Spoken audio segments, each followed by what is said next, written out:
धूल में दबी यादें। विवान बहुत परेशान था।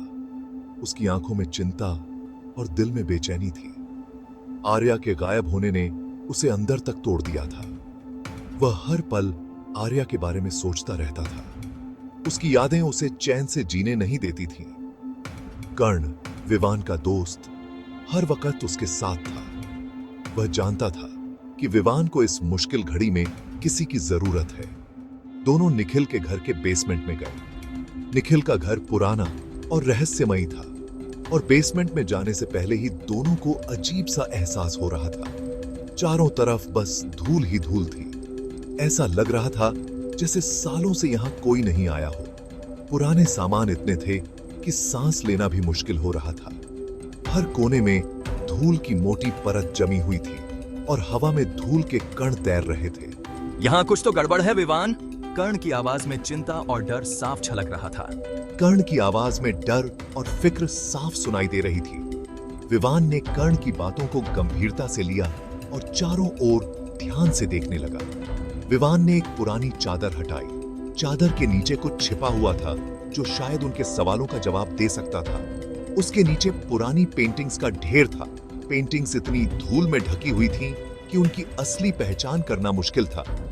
जैसे ही उसने धूल साफ की, पेंटिंग्स में जैसे जान आ गई। पेंटिंग्स की चमक और रंग फिर से उभर आए। ये पेंटिंग्स तो आर्या की हैं। विवान की आवाज में हैरानी और अविश्वास था। विवान कुछ बोल नहीं पा रहा था। उसकी आंखों के सामने आर्या की बनाई हुई पेंटिंग्स थी जो उसने कभी उसे तोहफे में दी थी। पेंटिंग देखकर उसका चेहरा बिल्कुल सफेद हो गया था। उसे समझ नहीं आ रहा था कि ये पेंटिंग्स यहां कैसे आईं और इसका मतलब क्या हो सकता है। पेंटिंग्स में आर्या थी, हंसती हुई, नाचती हुई, मुस्कुराती हुई। लेकिन एक पेंटिंग ने विवान को अंदर तक हिला दिया। उसमें आर्या आग में फंसी हुई थी। उसके चेहरे पर दर्द और डर साफ दिख रहा था। ये क्या है विवान? कर्ण ने पेंटिंग देखकर डरते हुए पूछा। विवान ने कांपते हाथों से पेंटिंग के पीछे देखा। एक छोटा सा वीडियो कैमरा चिपका हुआ था। ये तो विवान कुछ समझ पाता इससे पहले ही कैमरे की लाल बत्ती जल उठी। स्क्रीन पर निखिल का चेहरा दिखा। उसकी आंखों में एक अजीब सी चमक थी, जैसे कोई गहरा राज छुपा हो। उसकी आंखों की चमक ने एक अजीब सा डर पैदा कर दिया। उसकी आंखों में एक अजीब सी चमक थी। वो चमक किसी खतरनाक इरादे की ओर इशारा कर रही थी। निखिल की आंखों में वो चमक आर्या के लिए थी, जो अब उसकी कैद में थी। आर्या, मेरा प्यार, मेरी दीवानगी, तुम मेरी हो, सिर्फ मेरी। तुम्हें कोई और छू भी नहीं सकता। तुम मेरी नहीं हो सकती तो किसी और की भी नहीं। मैं तुम्हें किसी और के साथ नहीं देख सकता। अगर तुम मेरी नहीं हो सकती तो मैं तुम्हें किसी और का भी नहीं होने दूंगा। निखिल की आवाज में दीवानगी साफ झलक रही थी। उसकी आवाज में एक पागलपन था जो आर्या के लिए उसके जुनून को दर्शा रहा था। वीडियो में आर्या एक कुर्सी से बंधी हुई थी। उसकी आंखों में डर साफ झलक रहा था। वो बहुत डरी हुई लग रही थी, जैसे उसकी जिंदगी का अंत करीब हो। वो बहुत डरी हुई लग रही थी। उसकी आंखों में एक अजीब सा खौफ था, जैसे वो जानती हो कि अब उसकी मदद कोई नहीं कर सकता। वो चिल्ला रही थी, मदद मांग रही थी, लेकिन उसकी आवाज इस वीडियो में नहीं थी। उसकी चीखें खामोश थीं, जैसे कोई उसे सुनना ही नहीं चाहता था। जैसे कोई उसे सुनना ही नहीं चाहता था। उसकी चीखें किसी के कानों तक नहीं पहुंच रही थीं। वो अकेली थी, बिल्कुल अकेली। विवान और कर्ण वीडियो देखते रहे। उनकी आंखों में डर और चिंता साफ झलक रही थी। वो समझ नहीं पा रहे थे कि क्या करें। उनका दिल दहल रहा था। वो इस भयानक सच को देखकर स्तब्ध थे। उनकी आंखों में एक अजीब सा खौफ था। सच उनके सामने था, बहुत ही भयानक। वो समझ नहीं पा रहे थे कि इस स्थिति से कैसे निपटें। उनके सामने एक भयानक सच था जिसे वो नजरअंदाज नहीं कर सकते थे। वीडियो खत्म होते ही विवान ने गुस्से में कैमरा जमीन पर दे मारा। वो जानवर, उसने आर्या के साथ ऐसा किया। कर्ण ने विवान के कंधे पर हाथ रखा। हमें शांत रहना होगा। हमें आर्या को ढूंढना है।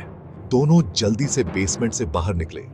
उन्हें अब समझ आ गया था कि आर्या बहुत बड़ी मुसीबत में है और उसे उनकी मदद की सख्त जरूरत है। पुलिस को अभी फोन करो। निखिल का एड्रेस और वीडियो के बारे में बताओ। कुछ ही देर में पुलिस की गाड़ियां निखिल के घर के बाहर आ गईं। पुलिस ने दरवाजा तोड़ा और अंदर घुस गई। निखिल अपने बेडरूम में बैठा था। उसके हाथ में बंदूक थी।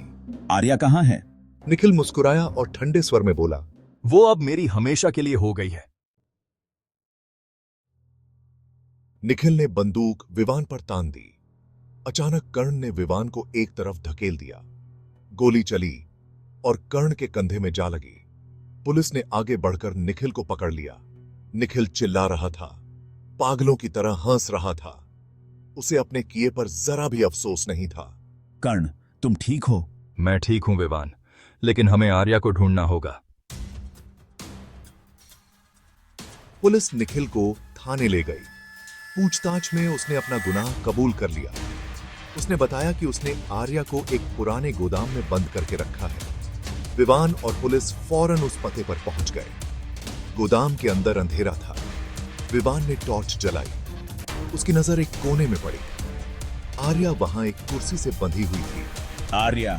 विवान दौड़कर उसके पास गया और उसे खोलने लगा। आर्या की आंखें खुलीं।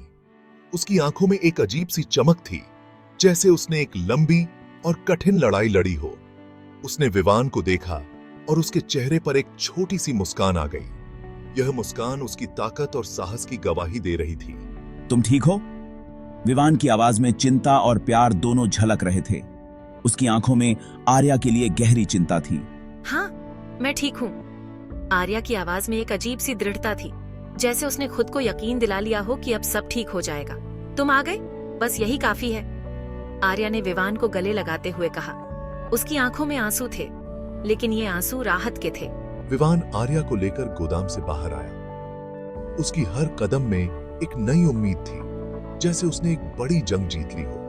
पुलिस की गाड़ी उन्हें थाने ले गई। रास्ते भर आर्या और विवान एक दूसरे का हाथ थामे रहे, जैसे एक दूसरे को यकीन दिला रहे हो कि अब सब ठीक हो जाएगा। निखिल को जेल में देखकर आर्या के चेहरे पर एक अजीब सी सिहरन दौड़ गई। उसे यकीन नहीं हो रहा था कि जिसे उसने अपना सब कुछ माना था, वो उसके साथ इतनी बड़ी बदसलूकी कर सकता है। उसे यकीन नहीं हो रहा था कि जिसे वो अपना सब कुछ मानती थी, वो उसके साथ इतनी बड़ी बदसलूकी कर सकता है। उसकी आंखों में दर्द और विश्वासघात की छाया थी। निखिल को उसकी करतूत की सजा मिली। अदालत ने उसे कठोर सजा सुनाई और आर्या को थोड़ी राहत मिली कि न्याय हुआ, लेकिन कुछ जख्म ऐसे होते हैं जो कभी नहीं भरते। आर्या के दिल और आत्मा पर जो घाव लगे थे, वो हमेशा के लिए रह गए। आर्या और विवान हमेशा के लिए उस दर्द को अपने दिल में लिए जीने को मजबूर हो गए, लेकिन उन्होंने एक दूसरे का साथ नहीं छोड़ा, और यही उनकी सबसे बड़ी ताकत थी। वे जानते थे कि जीवन में आगे बढ़ने के लिए उन्हें एक दूसरे का सहारा चाहिए। समय के साथ उन्होंने अपने घावों को भरने की कोशिश की। वे एक दूसरे के साथ समय बिताते, एक दूसरे को हिम्मत देते और जीवन की नई शुरुआत करने की कोशिश करते। उन्होंने अपने जीवन में छोटे छोटे खुशियों के पल ढूंढने शुरू किए।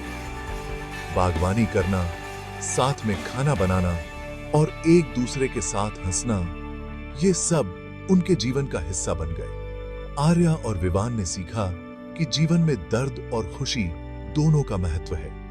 उन्होंने अपने अतीत से सीख ली और अपने भविष्य को बेहतर बनाने की कोशिश की। न्याय की आस ने उन्हें एक नई दिशा दी। उन्होंने अपने जीवन को फिर से संवारने की ठानी और एक दूसरे के साथ हर मुश्किल का सामना करने का वादा किया।